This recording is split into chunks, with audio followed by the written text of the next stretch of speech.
네, 계속해서 6월에 한 주가 또 시작이 됐습니다. 채권 시장 입장에서 오늘의 또 전망도 알아보겠는데요. 오늘도 하이투자증권의 김명실 연구위원이 수고해 주십니다. 위원님 안녕하십니까?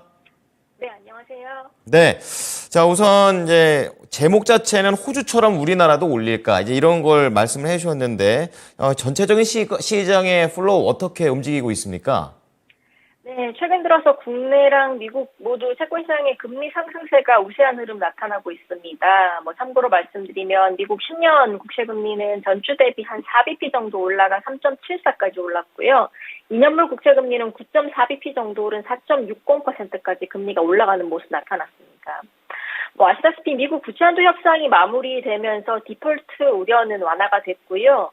그럼에도 불구하고 캐나다와 호주 중앙은행의 깜짝스러운 금리 인상, 그리고 지난주 미국 실업보험 청구 건수 증가, 그리고 재무부의 국채 발행 증가 같은 약세 재료들이 증가하면서 금리 상승에 영향을 줬습니다. 국내도 마찬가지였고요. 국고채 3년물 금리는 지난주 대비 7bp 정도 오른 3.51, 10년물 금리는 12bp 정도 오른 3.61%로 마감을 했습니다. 매크로적인 재료 이외에도 외국인들의 국채 선물 대량 매도도 시장 약세에 영향을 줬습니다. 참고로 외국인들은 지난 8일에만 10년물 국채 선물을 10,000계약 넘게 순매도하면서 시장금리 급등을 초래하는 모습 나타났습니다. 네. 자, 시장의 전반적인 흐름을 좀 짚어봤고요. 이슈하고 전망 들어가 보도록 하겠습니다. 좀 본격적으로 호주에 이어서 한국도 올릴지 궁금하네요. 네, 일단 제가 제목처럼 호주처럼 다시 한국도 금리 인상이 재개될 수 있을까라는 키워드를 좀 던져봤고요. 아시다시피 지난 6일 호주 RBA 중앙은행은 2개월 연속 기준금리 인상을 결정했습니다. 호주 기준금리는 기존 3.85%에서 4.10%까지 올랐고요. 아시다시피 RBA는 22년 5월부터 23년 3월까지 10차례 정도 기준금리 인상을 단행하면서 과거 0.1%였던 기준금리가 최근 들어서까지 3.6%까지 올랐고 지난 4월달 정책금리 동결을 결정한 바 있었습니다. 그러나 시장 예상과 달리 5월달, 6월달 연속 인상을 강행했고 매파적 스탠스를 재강조하는 이례적인 모습들을 보였습니다. 우선 이러한 호주 중앙은행의 통화정책 변화는 호주 내부의 고물가 현상 장기화 가능성들에 근거했다라고 보시면 될 것 같습니다. 호주 4월달 소비자 물가는 YOY 기준으로 6.8% 상승하면서 3월달 상승률인 6.3%를 상회하는 모습 나타났습니다. 3월달 일시적으로 주춤했던 물가가 4월달에 재차 상승하면서 이전 대비 고물가에 대한 경각심이 확연하게 늘어난 점이 가장 큰 포인트일 것 같고요. 여기에 최근 호주 공정근로위원회에서 7월 달부터 법정 최저임금을 대략 5.75% 올리기로 발표한 점도 향후에 임금 인상이 호주의 물가 부담으로 연결될 수 있다는 우려감으로 작용하면서 6월에도 추가 인상에 나선 것으로 풀이가 되고 있습니다. 일단 5월달 금통위 이후 통화 정책과 관련해서 달라진 부분은 한 두 가지가 있었습니다. 첫 번째는 한국은행의 연내 금리 인하가 사실상 쉽지 않아질 수 있다는 점이고요. 두 번째는 추가 인상과 관련해서 5월달에 이창용 한국은행 총재가 호주의 인상 사례를 제시한 점에서 조금 특징 지어볼 수 있을 것 같습니다. 때에 따라서는 시장에서는 한국도 호주처럼 상황을 조금 추가 인상 쪽으로 열어둬야 되지 않냐라는 우려의 목소리들이 나오고 있는 상황이고요. 그 때문에 한때 연내 1회 이상의 인하까지 반영했던 채권 시장에서는 5월달 금통위 이후에는 인하 기대가 급격하게 줄어들면서 주요 구간의 채권 금리들도 기준금리를 상회하기 시작하는 모습이 나타났습니다.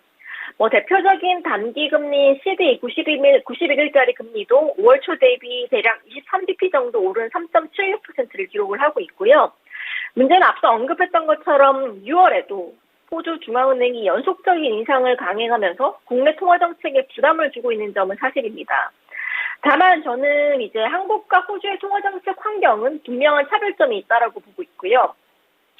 무엇보다 차트에서처럼 실질 기준금리 측면에서 호주는 금리 인상에도 불구하고 여전히 마이너스 3% 이상의 실질 기준금리를 유지하고 있습니다. 반면에 한국은 지난 5월달 이후로 실질 기준금리가 플러스로 전환이 됐습니다. 실질 기준금리 플러스를 통화 긴축 구간, 그리고 마이너스를 통화 완화 구간으로 정의해 본다면 물가 상승 억제를 위해서 호주 중앙은행은 당연히 통화 긴축이 추가적으로 필요한 상황은 맞습니다. 그러나 한국은 실질 기준금리가 이미 플러스 구간에 진입해 있기 때문에 호주와 다르게 현 시점에서 추가 긴축의 필요성은 굉장히 낮은 것으로 보여지고 있고요. 여기에다가 당사 물가 전망에 근거해 보면 6월달 이후 적어도 국내 물가는 2%대 구간에 진입할 거기 때문에 실질 기준금리는 플러스 1% 수준까지 올라갈 수 있을 것으로 보여지고 있습니다.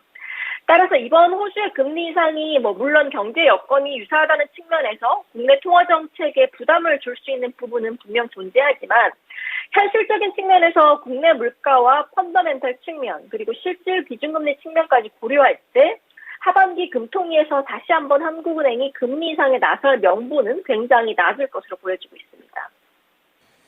네, 지표를 해석해 주셔서 좀 더 명확하게 안 것 같아요. 실질 기준금리가 어쨌든 호주 입장에서는 마이너스 구간이기 때문에 올린 것만 보면 깜짝 놀라는데 그럴 게 한국하고는 좀 다른 상황이다라는 건 명확하게 알았습니다. 자, 그렇다면 주간 채권 전략 들어보겠습니다. 네, 이번 주는 아무래도 6월 FOMC를 앞두고 있기 때문에 금리 방향성 측면에서는 변동성이 조금 크게 늘어날 수 있다라고는 보고 있습니다. 물론 이제 금리 동결을 예상하고 있지만 만약에 이제 직전에 발표될 5월달 CPI, 특히나 근원 CPI가 컨센서스를 상회한다면 긴축적 기조의 필요성이 재강조되면서 단기적으로 금리 상승 압력이 커질 수 있다는 점은 유의할 필요가 있을 것 같습니다. 더군다나 최근 연준이 스킵을 하고 6월 달에는 금리 동결을 하고 7월 달에 인상을 다시 이어갈 수 있다라는 불안감이 채권 시장에 반영되고 있는데요. 따라서 연준의 매파적인 발언 강도에 따라서 시장 금리의 변동성 폭도 커질 가능성 유의할 필요가 있다고 보고 있습니다. CPI 결과 당연히 변수가 될 수 있을 것 같고 지금 시장 컨센서스가 YOY 기준으로 4.0%로 직전 4월달 4.9%대 비해서는 크게 낮아질 것으로 예상되고 있지만 물론 이제 결과에 따라서 예상치에 부합하지 못할 경우는 금리가 일시적으로 급등하면서 시장 변동성이 커질 가능성을 대비하실 필요가 있다고 보고 있습니다. 자, 전체적인 큰 전략 그림을 알았고요. 추가적으로 궁금한 게 가져와 주신 그림 네 번째 중에서 국고채 3년 이것까지 알겠고 CD 9일 금리에 대해서 지금 제가 좀 보고 있었는데요. 이게 한번 단계적으로 올라갔다 좀 내려오고 있습니다. 이게 어떻게 해석을 해야 되는 건가요? 일단 단기금리 중 하나로 대표적으로 CD 91일짜리 금리를 보고 있는데요. 기준금리와의 연동성이 큰 만큼 통화정책적 변화에 영향력을 많이 받습니다. 최근 들어서 CD 금리가 급격하게 올랐던 건 국내 연내 인하 기대감이 급격하게 줄어들면서 그런 부분들이 반영되면서 CD금리가 올랐다가 최근 들어서 CD금리가 빠지기 시작한 건 최근 연준의 6월달 정책금리 동결 가능성들에 대한 기대감이 높아지면서 단기금리가 일시적으로 내려왔던 측면들이 국내 통화정책적 측면에도 영향을 줬고 국내 단기물의 대표적 지표인 CD 91일물 금리에도 영향을 준 것으로 풀이가 되고 있습니다. 네, CD 91일물 금리라고 읽는 거군요. 네, 개념까지 잘 알았습니다. 감사합니다. 네, 감사합니다. 네. 자, 오늘 채권 플로우는요, 하이투자증권의 김명실 연구위원과 함께 해봤습니다.